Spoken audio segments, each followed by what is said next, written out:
L'Église connaît cet homme Jésus intérieurement. Elle le connaît comme le Christ, le Fils de Dieu. Et cette connaissance subjective est le fondement de l'Église.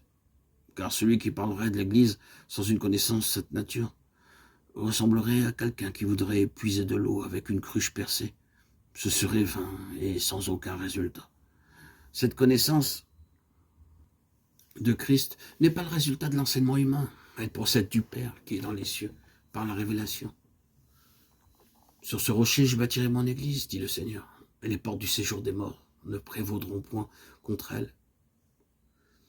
L'église est donc bâtie sur ce rocher. Elle est bâtie afin de maintenir fermées les portes du Hadès et de résister à ces flots sataniques.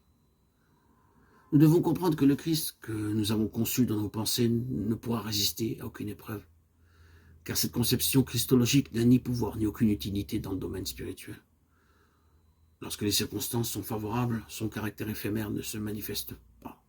Mais quand les portes du Hadès sont ouvertes, le caractère peu fiable de cette connaissance se fait jour très rapidement. Comme elle ne vient pas de Dieu, cette connaissance ne sera d'aucune aide à l'heure de l'épreuve. La raison pour laquelle l'Église est ferme, c'est que la connaissance qu'elle a de Christ procède d'une révélation du Père céleste et ne vient pas de la conception des hommes. Christ ne sera jamais un concept de l'intelligence humaine. Il ne pourra être connu grâce à l'éloquence de certaines personnes douées.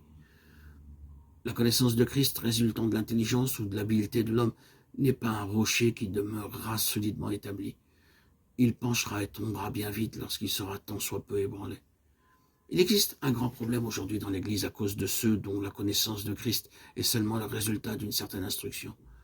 Comme les autres enseignent ceci ou cela, ils enseignent aussi ceci ou cela. Cette sorte de connaissance est totalement inadéquate. Cela ne signifie pas que l'Église n'ait pas besoin de prêcher ou d'annoncer l'Évangile. Cela souligne cependant le fait que tout ce qui est uniquement transmis de bouche à oreille est vain. Si nous ne recevons pas la lumière qui vient du Père, qui est dans les cieux, et si la lumière que nous avons nous a seulement été fournie par les hommes un jour, nous serons ébranlés lorsqu'ils seront également ébranlés. Une simple doctrine est dépourvue de révélation est spirituellement inutile. Qu'est-ce qu'une simple doctrine? Ce qui est enseigné par la chair et le sang, sans aucune lumière venant de Dieu, ou sans communication directe avec lui, ou ce qui doit être mémorisé ou compris seulement intellectuellement. Comprenons bien que ce n'est pas la doctrine à l'égard de Christ qui sauve, mais c'est le Christ que Dieu a révélé, qui seul sauve. En ayant ce Christ, nous demeurerons fermes, car en nous se trouvera la révélation qui nous fera connaître le Seigneur de manière véritable. Et rien d'autre ne pourra ébranler cette connaissance intérieure.